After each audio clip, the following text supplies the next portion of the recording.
fast, and they're native to the United States. I found fossils of them. Comatosa trees. In a couple of years, they'll get flowers on them, and they'll bloom. And then today I got a native plant Iowa in the United States. It's Salmon Sill. People give it to me from town because they didn't want it, so I dug it up and I got permission from private ground to dig it because you have permission. It's a really big root. It's probably like an ounce. It's like about almost 3 foot tall. The seeds are starting to ripen, so I probably ripen the rest of the way and stratify them when they'll grow. But the seeds take a couple of years to grow, though. They're hard to grow from seed. They're better from root divisions and stuff. They use the root for medicine and stuff. I'm going to be raising them in my timber. This is my other new video today. Raising them in my timber from cuttings and stuff for an herb buyer in Arkansas. So I'm working on raising different plants for a buyer. Still got to get her equipment going on her acreage. That'll be another video. How come now you're not putting that in dirt? I will. I'm gonna put it in dirt. I'm putting it in the fridge tonight. I'm probably gonna put this in dirt tonight and plant it. I'm gonna go plant it right now in dirt. This is my biggest root. I'm gonna probably plant it right out in the dirt right now.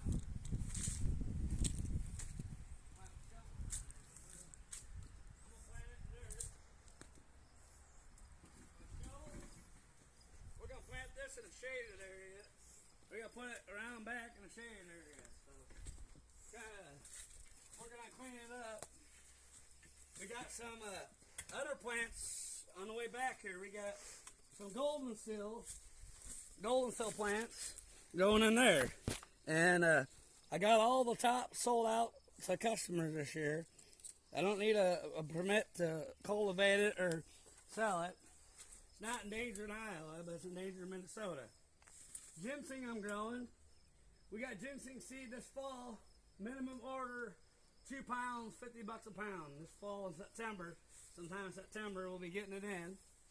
So who wants to order ginseng seed from me? I can sell you some seed and I can give you ideas how to plant it. And also, we're going to do another video sometime next week. I'll be digging up garlic mustard that I talked to you about in my first channel video. And garlic mustard is invasive and it puts bacteria, toxins up in the soil, and it ruins the soil. So ginseng killed all the ginseng. So you got what do you call it right here? That's asparagus. What? It's broken. That's all right. That's just a top that got broke. I got lots of seeds. I'm gonna plant this salmon still. I'm gonna plant it over here. So I'm gonna plant my salmon still right by this tree I got growing. So we're gonna plant this right by a tree. It'll grow. Wet soil. We're gonna put this here for seed production. Tonight it's moist soil right now. So tonight we're gonna heavily water it tonight when it cools down. You gotta wait till it cools down. There, the tree's fine. Plant the tree back. Water heavily. And this tree here, right here, this tree here is a butternut tree. Endangered species, you gotta order them online. Plants are very hard. Plants are hard to get. These plants here are native jewelweed right here. It's a native plant to Iowa. It's really good. It grows really good.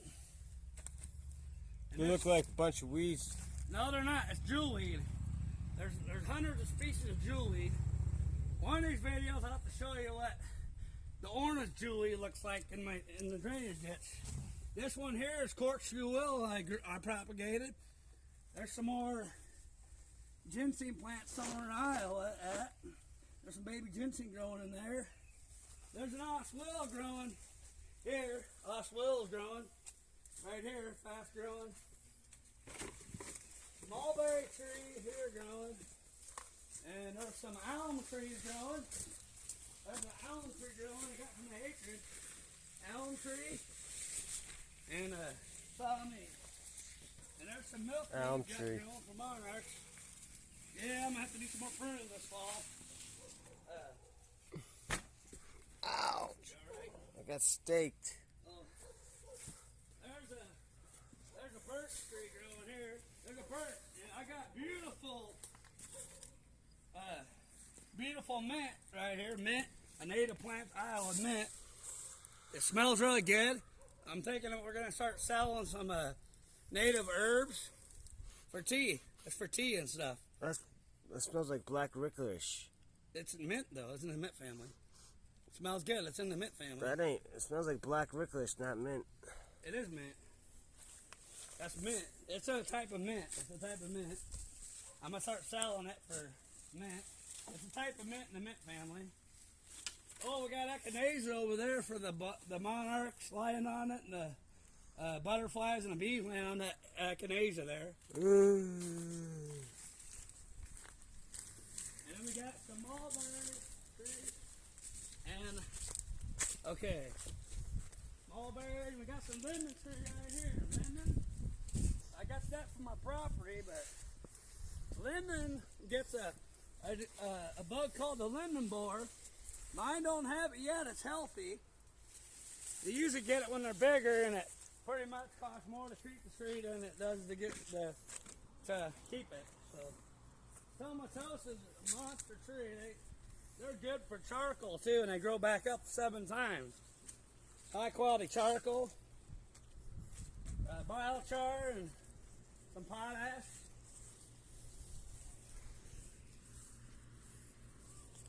I'll have some other videos coming out that tells about biochar for ginseng health and some other stuff for ginseng health. We got some, I'll show her some other stuff. Strawberry plants, we're going to be selling some strawberry plants here in about a couple weeks when it cools down. Some June bearing strawberries, but they've been bearing all year, so late in the season, so. And then we're gonna start selling some potted basil plants here in a couple weeks. Wait till it cools down and pot them up when it cools down, you know. So they got healthy roots and everything. Have your own potted basil plants. So this tree here is a Norwegian maple here. You guys got eye drops? You notice next to one of our eyes is a little This tree's about 6 swollen. years old. And see, it's got a little rod in the middle. You don't need to put anything in there; it'll heal itself. And then it came over from Europe. These came over from Europe, and they live about 200 to 300 years in Europe, but they're not native to the United States, so it cuts their lifespan down by over 50%, probably 70%. Somebody tried to cut a branch one year. Yeah, it's healed back up, so I was gonna prune that one off, but I decided to leave it. It healed itself. There's an elm tree I got from my acreage. You know the Dutch elm disease? I got my acreage that's starting to grow back up. My other big elm tree in the back you seen earlier, I mulched it a lot with some decaying leaves and some sticks for fertilizer, and it's really done really well, if you notice. Siberian amber maple shrubs there. So it grows pretty quick. I mean, I got a baby one coming back that broke off. It's coming back. They're cold hardy zone 4, but I sell them in Iowa. I don't sell them in Minnesota. Some states don't allow them, you know. But they're pretty good shrubs. This stuff here, I wouldn't recommend this. Garden elder, it's edible, but sometimes you gotta look online how some plants you might want to cook them. You got any germs or anything? I recommend cooking even greens before you eat them. It's invasive. It's taking over everywhere. Hold on, I got some roots from it. I got some roots. I got roots right here. Let's see. Some roots.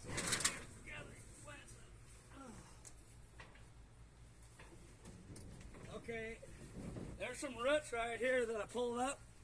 Oh, I guess you gotta get all the roots out or come back. It's invasive like creeping Charlie is. We'll do another video on that another time. But yeah, it's we'll show you more edible or medicinal herbs in another video. We'll do that in about a week. In my other farm in Iowa. I don't disclose location. I mean, I just say it's another farm in Iowa, you know. So, the Gardenelle is terrible. It's been brought over here. It's edible, and yeah, it's bad. This one here is a native plant. This is a Jack pulpit. It's got giant berries on that. Those seeds grow after a while. They grow, but they gotta be ripe to grow. And stratification, I guess. But I don't know what those pretty cute flowers are. They're beautiful. That's a box elder tree in the maple family. They're good for when they grow up. They get disease really easy. They're good for woodworking. You got oranges, reddish colored wood when it rots. It's a beautiful woodworking. A black walnut. I gotta dig those out of here. I got some more Jack pulpit. It's called bog onion. The Americans use it for medicine. The root has to be completely cooked to be edible, or to use for medicine or food. You know, you can't eat unless it's properly cooked or it's poisonous. And the berries are too. Silver maple tree here. Yeah, we gotta cut this down this fall. It's a scaffold, it's diseased. So.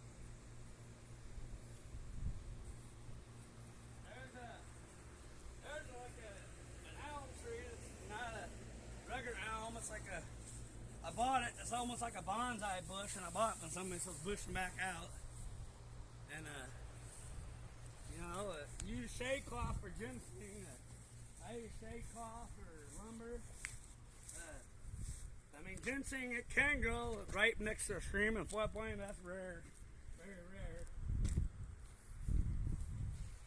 Yeah, anybody wants to know about cultivating ginseng, I can teach them how to grow ginseng. I built a shade structure and built up the walls, and it made it where the water drained away so I could grow healthy ginseng. It works really well. So, that's an os willow again, bushing back out. That's a mulberry tree. A cottonwood tree, I found that. I got that that's growing in right in the street in the sand, and look at how big it is now. I rescued it. It's huge. It's over 10 feet tall. Ginseng will grow well underneath cottonwood trees too. Mulberry tree, yeah, they grow pretty good. They're good for smoking meat and firewood and smoking meat too.